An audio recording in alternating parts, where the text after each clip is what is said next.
내 백성 이스라엘의 목자가 되리라 하였음이니이다. 이에 헤롯이 가만히 박사들을 불러 별이 나타난 때를 자세히 묻고 베들레헴으로 보내며 이르되 가서 아기에 대하여 자세히 알아보고 찾거든 내게 고하여 나도 가서 그에게 경배하게 하라.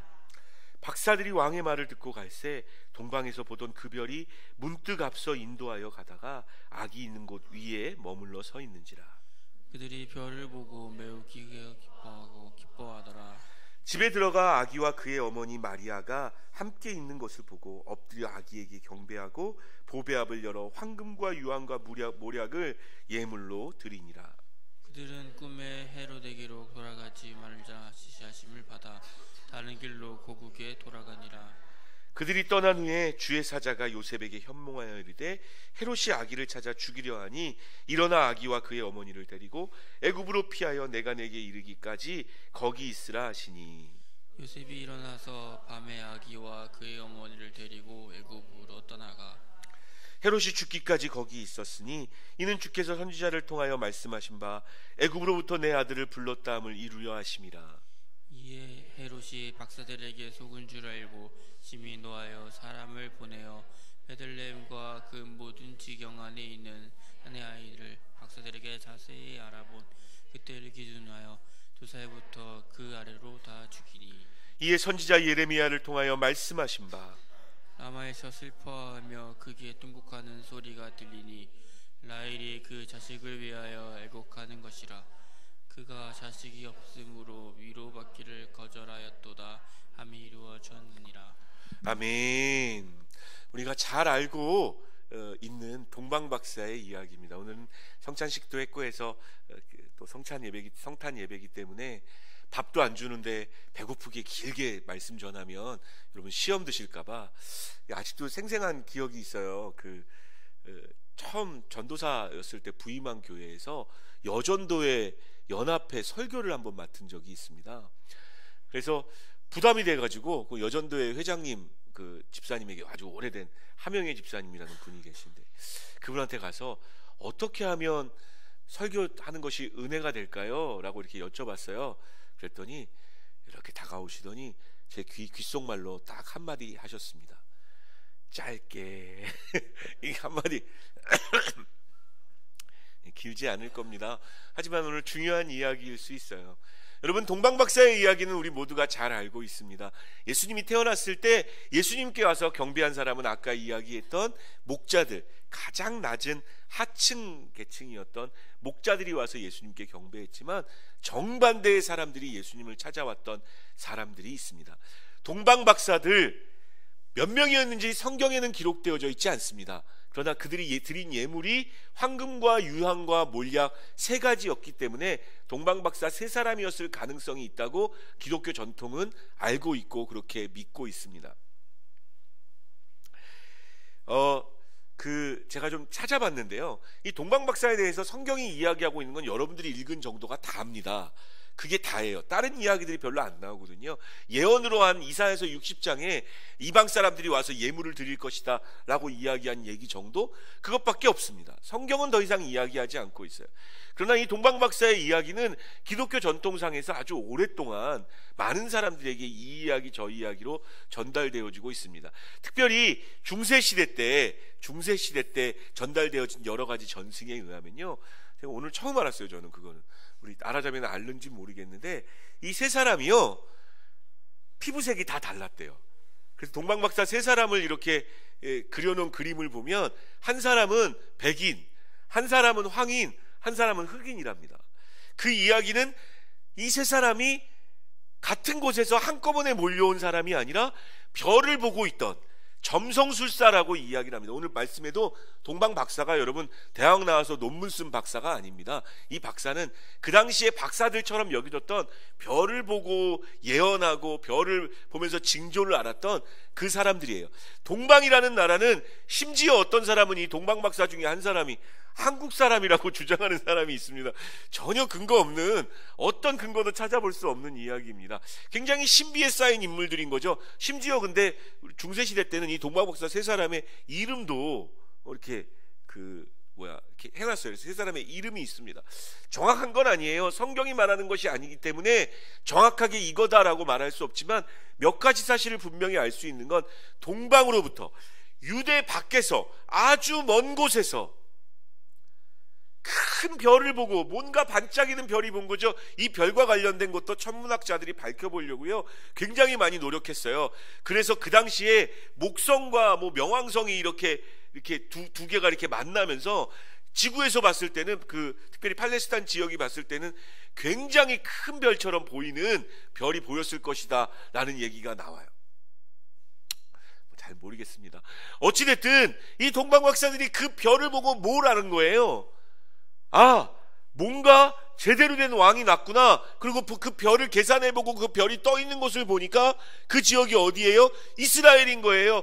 이스라엘의 위대한 왕이 났구나. 많은 사람들을 이롭게 할 훌륭한 왕이 났구나. 그가 가지고 왔던 예물 자체가 뭐예요? 황금과 유향과 모략이잖아요. 왕에게 바치는 겁니다. 물론 그 하나하나가 다 따로따로 의미가 있지만 예를 들어 모략 같은 경우는 고급 귀족이 죽었을 때 그 시신에 바르는 것이 모략입니다. 유향은요, 제사장들이 예배 드릴 때 그 신들에게 예배할 때 가지고 갔던 귀한 향인 거예요. 황금은 지금이나 그때나 여전히 가장 좋은 물품 중에 하나였죠. 왕에게 진상하는 왕 진상품들이에요. 그러니까 이 동방박사 세 사람이, 이 동방에 있는 점성가 세 사람이 하나님의 말씀도 잘 모르고 그랬겠지만 동방에 있던 어떤 곳에서 그 별을 보고 왕이 나셨기 때문에 왕에게는 경배해야 한다. 왕에게는 인사를 드려야 한다. 그 왕의 위대함을 우리가 인정하는 것이 우리가 해야 될 일이다 라고 생각하고 이 세 사람이 와서 그 왕을 찾아서 경배했다는 거죠. 첫 번째 교훈이 있습니다. 이 동방박사의 이야기를 통해서 질문해 볼게요. 그 별이 동방박사 세 사람의 눈에만 보인 별일까요? 아니란 말이죠. 그 별은 떠 있었어요. 그 별에 대해서 계산하거나 이런 것을 못할 사람이 있을지 모르겠지만 그 이상한 징조를 본 사람은 많은 사람들이 그 징조를 보았단 말이죠. 하지만 그때 예수님께 와서 경배한 사람은 동방박사 세 사람 뿐이었습니다. 유대 이스라엘과 그 근방 고대 팔레스타인 지역 통틀어서 이 세 사람, 목자들하고 이 세 사람 말고는 아무도 예수님이 태어나신 것을 감지도 못했고 느끼지도 못했고, 더 정직하게 이야기해 볼까요? 관심 없었어요. 신경 안 썼어요. 좌우분들에게 이렇게 이야기합시다. 오늘 당신 최고로 멋집니다. 시작. 왜 그런지 아세요? 이 크리스마스 날 제가 아침에 조금 이제 예배 준비하러 좀 일찍 나왔는데 나오면서 봤어요. 이게 시골 도시라 그런지 아니면 가정 중심의 이렇게 신도시라 그런지 모르지만 썰렁합니다. 사람도 안 다녀요, 거의. 그 생각했어요. 아이고, 이 직장 열심히 다니시는 분들 연휴라고 어디 놀러 갔든지 아니면 집에 있는 분들은 뭐 하는 거예요? 자는 거죠. 오늘 한번 늘어지게 한번 자보자. 한 12시까지. 여러분, 믿지 않는 사람들, 예수님을 알지 못하는 사람들, 예수님이 태어나든 안 태어나든 상관하지 않습니다. 예배하려고 하지 않아요. 제가 어저께 드린 말씀 기억하시나요? 제가 어저께 못 들으신 분이 있어서 한 번 더 이야기하면요, 미국에는요 성탄절날 예배가 없습니다. 예배 안 드려요. 성탄절 예배. 왜요? 명절이라 가족들끼리 추석처럼 같이 모여서 케이크 자르고 이런 걸로 시간 다 보내지, 휴가 가는 걸로 보내지, 해외여행 가는 걸로 보내지 예배 드리지 않는데요. 더 충격적인 얘기를 들었어요. 만약에 크리스마스가 주일하고 겹치잖아요, 주일 예배가 취소된답니다. 이게 뭡니까 도대체? 그리고 오늘 아침에 필리핀에서 있는 선교사님이 또 카톡 하나 보내왔어요. 필리핀도 미국 닮아가지고 예배 드리지 않는데. 동방박사의 이야기를 들으면서 저와 여러분들이 마음 가운데 품어야 될 굉장히 중요한 교훈 중에 하나는, 따라합시다. 예수님을 왕으로 예배해야 한다. 예수님이 여러분들에게 어떤 분이십니까?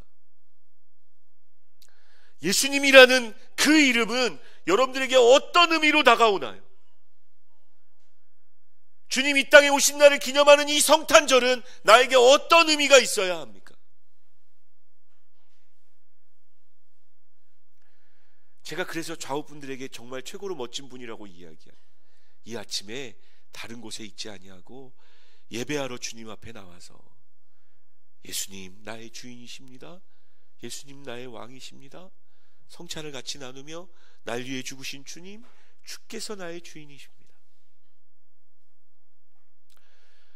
아무도 알아주지 않는 그 마국간에 계시던 그 주님을 향해서 이스라엘 백성들도 아니고 성경을 잘 알고 있는 여러분, 심지어 이 동방 박사들이요 와가지고 헤롯 왕궁으로 먼저 가잖아요.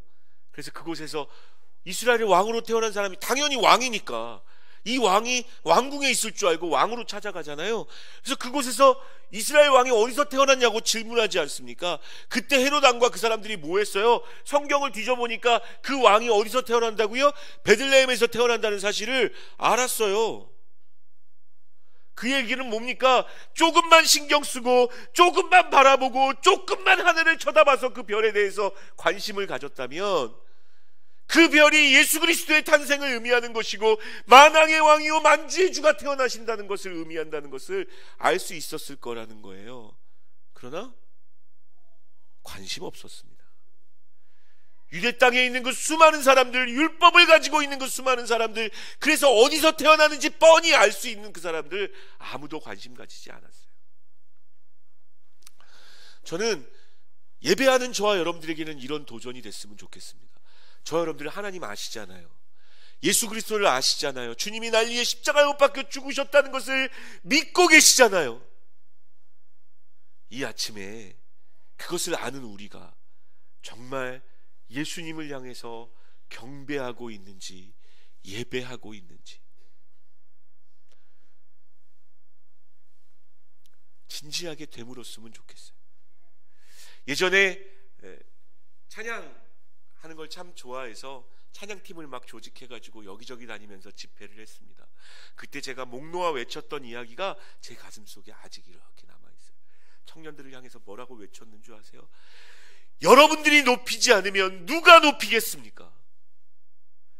그 예수 그리스도로 말미암아 구원받은 것을 믿는 여러분들이 예수님을 주인이라고 예수님을 왕이라고 예배하지 않으면 그분의 이름이 어디서 높아질까요?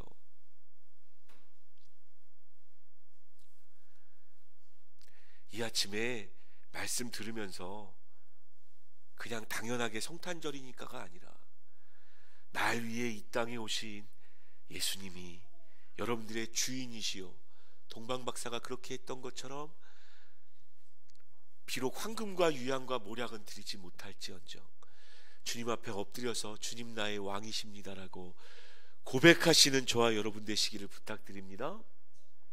또 한 가지 그게 있어요. 또 한 가지 우리가 동방박사를 통해서 얻을 교훈, 물론 성경에 나와 있는 교훈은 아닙니다.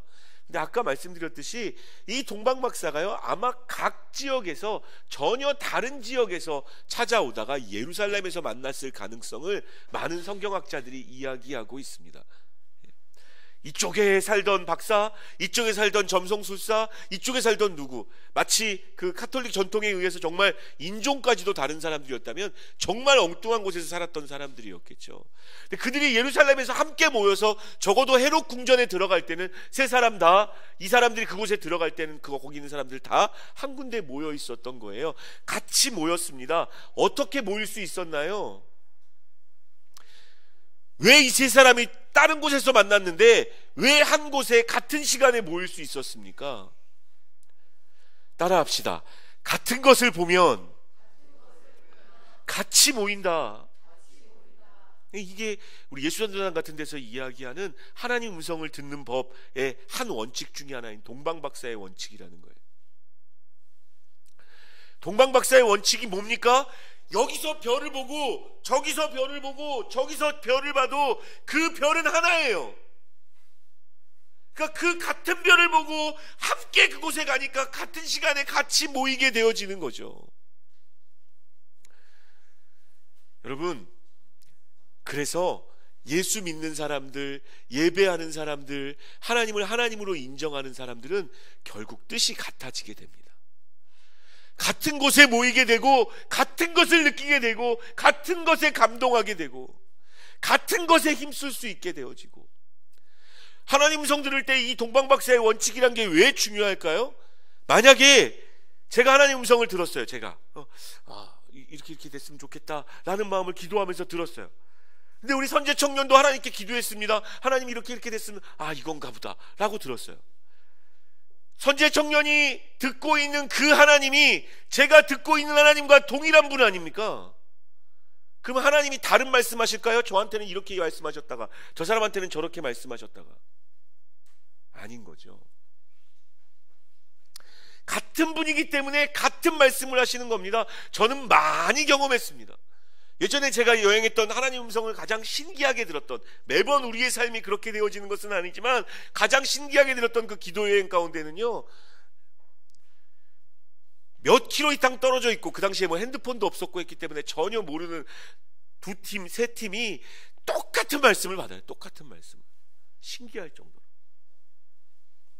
여러분 가끔 그런 얘기, 기도하시는 분들에게 가끔 기도 안 해보시거나 하나님 음성 안 듣는 분들은 경험 못 하셨을 거예요.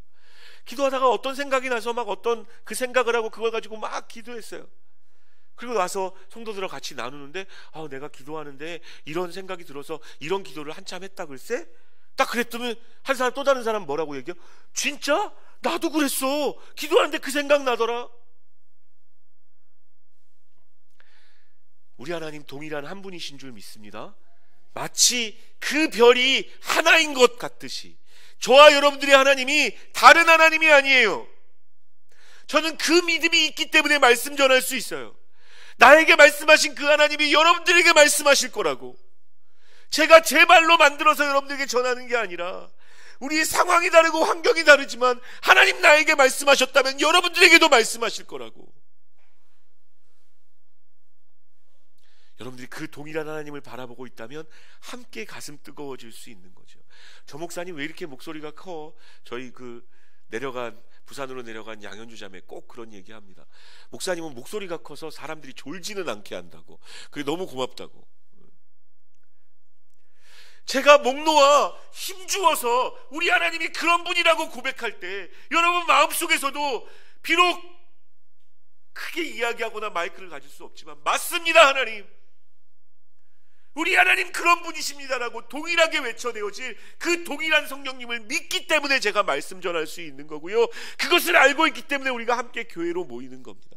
저희들 상황이 얼마나 달라요. 인생이, 살아온 인생이 막. 알고 계시는지는 모르겠지만 저희 교회는 신부님 딸도 있습니다. 신부님 딸, 성공의 신부님 딸. 정말 독특하고 삶이 다양한, 그러나 주님이 우리를 하나로 묶으시는 줄 믿습니다. 우리 하나님 한 하나님이기 때문에 그래요. 이게 동방박사의 원칙이에요. 마지막으로 한 가지 교훈만 좀 더 나누었으면 좋겠습니다.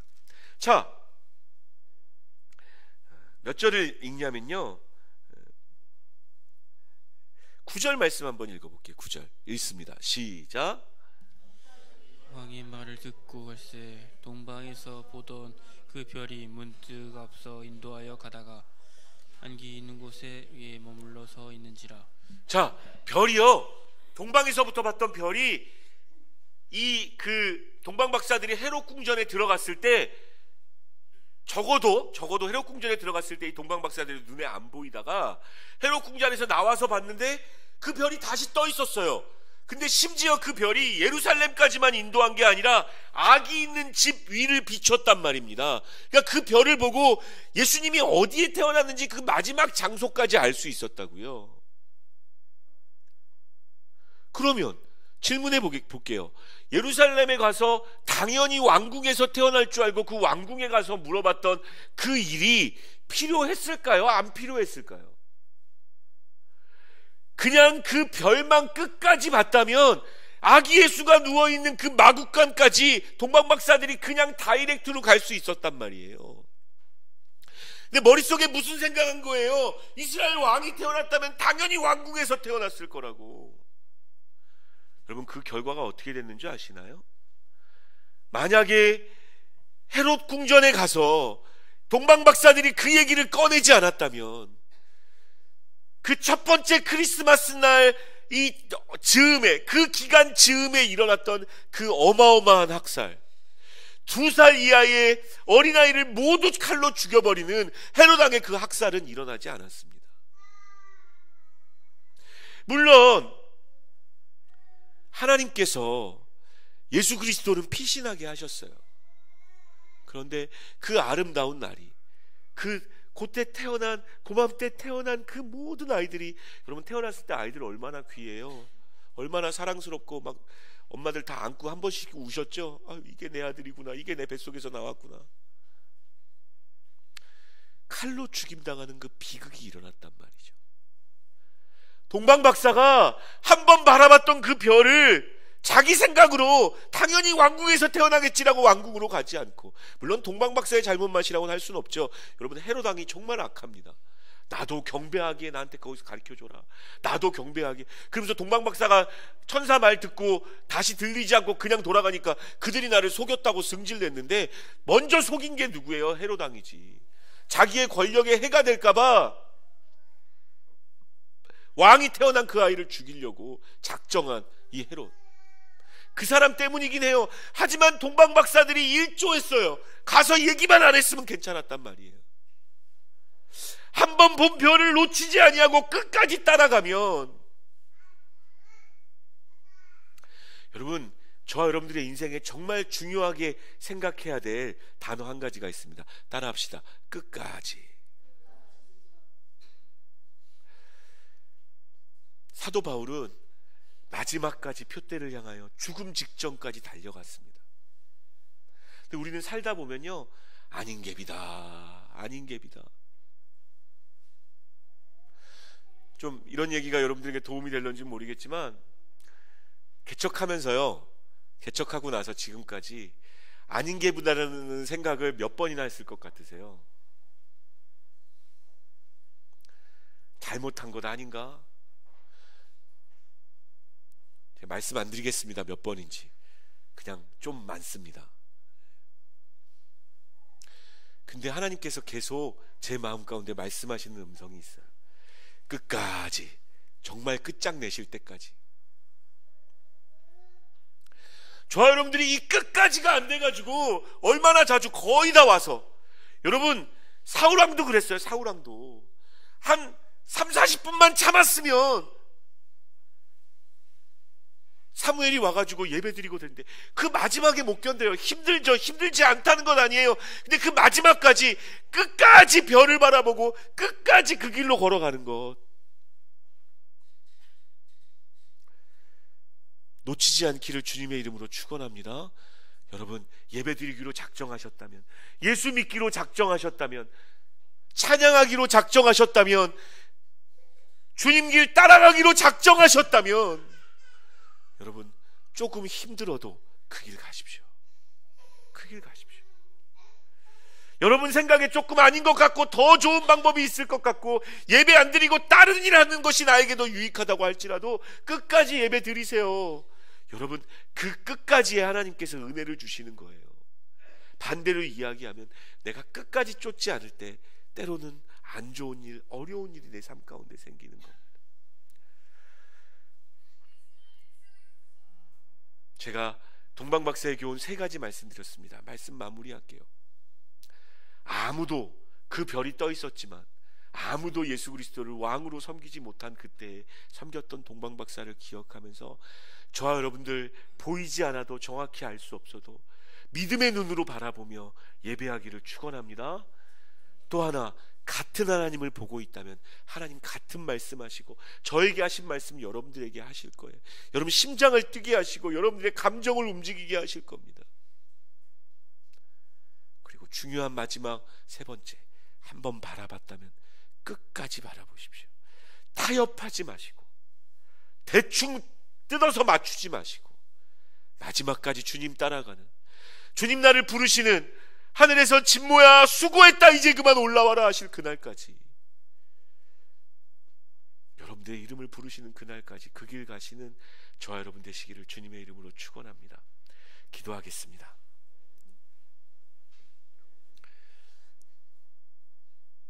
이 아침에 한 번 더 여러분의 입술로 예수님 나의 왕이십니다 라고 고백합시다. 이 땅에 오셔서 주인 되어 주셨습니다. 하나님, 내가 같은 하나님을 바라봅니다. 앞에서 막 설교한 저 목사님과 이곳에서 눈물을 흘리며 예배한 저분들과 그 같은 하나님을 바라봅니다.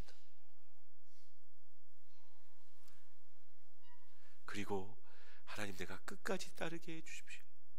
타협하지 않게 해주시고 내 생각으로 멈추지 아니하게 하시고 나의 하나님 되신 하나님, 끝까지 나의 하나님 되시오니 나를 부르십시오. 그 주님의 음성이 들렸으면 좋겠어요. 다시 가자. 나의 사랑, 나의 어여쁜 자야, 일어나 함께 가자. 그분 앞에 여러분 각자의 고백으로 말씀 들은 것 주님께 다시 올려드리면서 기도했으면 좋겠습니다. 같이 기도합니다. 하나님,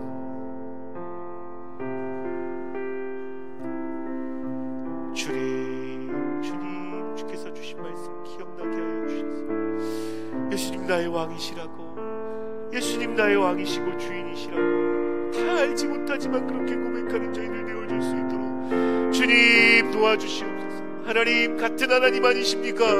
이분들을 구원하기 위해 이 땅에 오신, 저를 구원하신 하나님이시자 아버지, 이분들의 하나님이시지 않습니까? 아버지의 동일한 말씀을 말씀하여 주시고 심장이 뛰게 하여 주시고 가슴이 울렁이게 하시고 하나님, 그 하나님 앞에 온 마음으로 감사하는 일들이 있게 하여 주시옵소서. 하나님, 이 시간 기도합니다. 끝까지 주님 바라보게 해주십시오.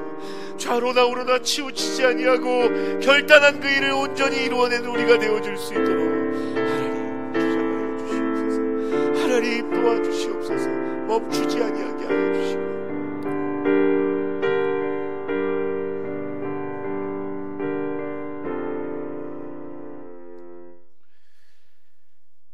주님 감사합니다.